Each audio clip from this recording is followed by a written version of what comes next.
Alright, hello, this is Lucas. This is a deck profile I'm doing for the Ghost Guys YouTube channel. I participated in their tournament, which I believe was named the Goat Guys Grand Prix, and this is the deck I registered for the tournament. I came in second place, winning my three first matches, single elimination, but losing in the finals.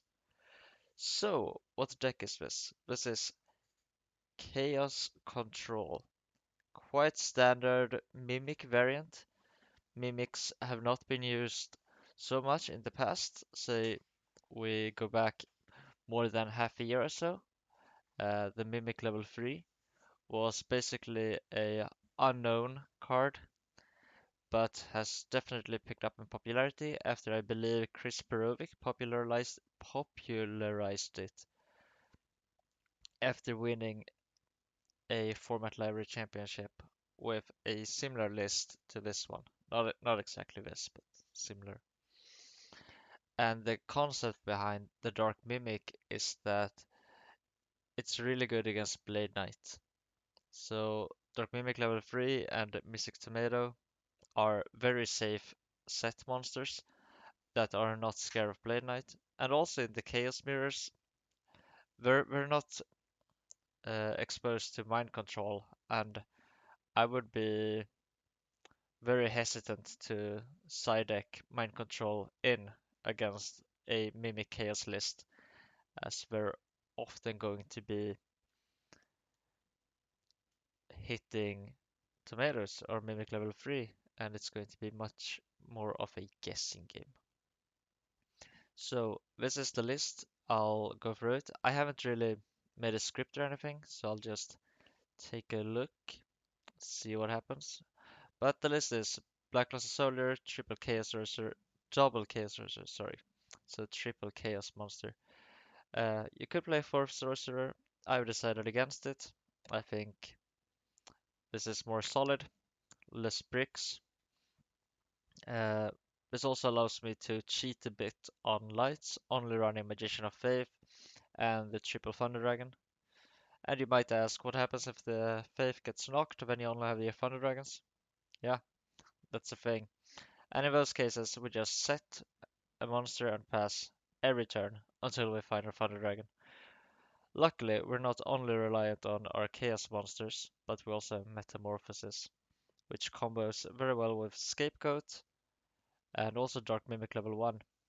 And often, when you don't have a light, you're going to want to save your Magician of Faiths and not set them, not expose them to Noblemen, but save them for your Metamorphosis plays to ensure that the light hits the graveyard. An obvious synergy is also the Sinister Serpent with the Metamorphosis, and the Tomato is often going to grab a Sangan, which in return is going to grab a Serpent for our Metamorphosis. Our deck does have access to Tsukiyomi, which can be used to Tsukloop, either the Dark Mimic level 1, the Magician of Faith, or more commonly the Thousand Eyes Restrict, which I believe you can see happening in one game that was posted on the Goat Guys channel where I was playing against Moxies and we both had really good draws, especially me. I drew really well and we had a great match. I think Zach, I believe, made a great effort in analyzing and reviewing that game. Good commentary, so check that out. Alright, so that's the thought process behind the monsters. The ones I haven't mentioned are Tribe and Breaker. Breaker is just great. And Tribe also so, but especially when you're on a Thunder Dragon and Serpent. A common trick with Tomato in this deck is that if you don't want to get the Sangan, you can get Dark Mimic level 1, and then, as you take your turn, say they run over your set Tomato, you take your turn, you have gotten a Mimic level 1, and during your demo phase, you can send it to summon Dark Mimic level 3, and now you can try to crash this Dark Mimic, or you can just leave it there and force your opponent to use some sort of resource to clear it away. This is also nice if you can protect a flipped Dark Mimic, as it has already replaced itself with the flip effect, and then it can become a threat once again if it survives the turn cycle. Double Book, people have been cutting this recently. Um, I'm not sure whether or not Book still is good now that there are fewer fossilizers strict in the meta game, referring obviously to more competitive settings. And seeing as I viewed this more as a casual experience, I decided that Book is likely to be good, and if it's not, it's never going to be awful, and I'm more likely to miss the book than I am to be glad that I don't have them. So I decided to bring the two books, very standard, playing these staples of course. Did not opt for Mystical Space Typhoon this time around. I go back and forth on MST and Chaos Control. This time I decided to put it into the side deck. You can definitely main it. Nobleman, obviously, two Scapegoat. Some people would argue that you want Scapegoat against Chaos and you want Scapegoat against aggro, so why would you not just play free? I think the third copy is a bit redundant, and you don't want too many cards that don't do anything for you. But you can play free. But I don't think it's really that simple. Because for the same reason as if you're saying that you want Scapegoat in every matchup, well, in that case you don't want Book in any matchup. But Book is just good in many scenarios, whereas Scapegoat is quite poor in many scenarios. Snatch Steal often going to be used along with Tsukiyomi to get rid of the equipment, or with Thunder Dragon to tribute summon. Call of the Haunted is probably the one that is most controversial here. One Sacred Armor just a hedge for aggro, and one Raigeki Break. Many new lists are running two of this, but I'm not so convinced. I am also running the traditional Torrential Tribute, which has also been cut in some Chaos lists. I just think the card is a bit too good not to run, even though it can be slightly awkward at times. I think it's worth it, especially considering aggro decks, which really struggle against Torrential and Mirror Force. Okay, so Call of the Haunted. So I don't like revivals in Chaos decks, and I almost never run them until now, seeing as we have the Mimic package. Because in my draw phase or standby phase, I can use Call of the Haunted onto Dark Mimic level 1, and then during the standby phase, send it to summon a level 3 and crash it to draw 2 cards, which I think is a strong play to have access to.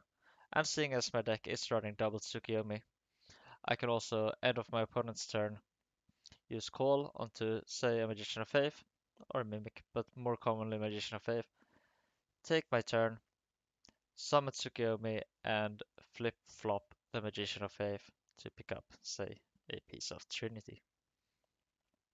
Side deck is very simple. Uh, Mobius and Decree for stall. I don't think Decree alone is quite enough because of level limit area B, primarily. But also, I have a habit of losing to Gravekeepers every now and then, and I think Mobius is fine there to pop their Necro Valley. Eudoria works very nicely with Tomato, and this becomes a very solid structure against aggro. Aggro is pretty good at clearing set monsters with their Mystic Swordsman level 2, and we're also very good at clearing face-up attack position monsters, simply because their warriors are going to be bigger.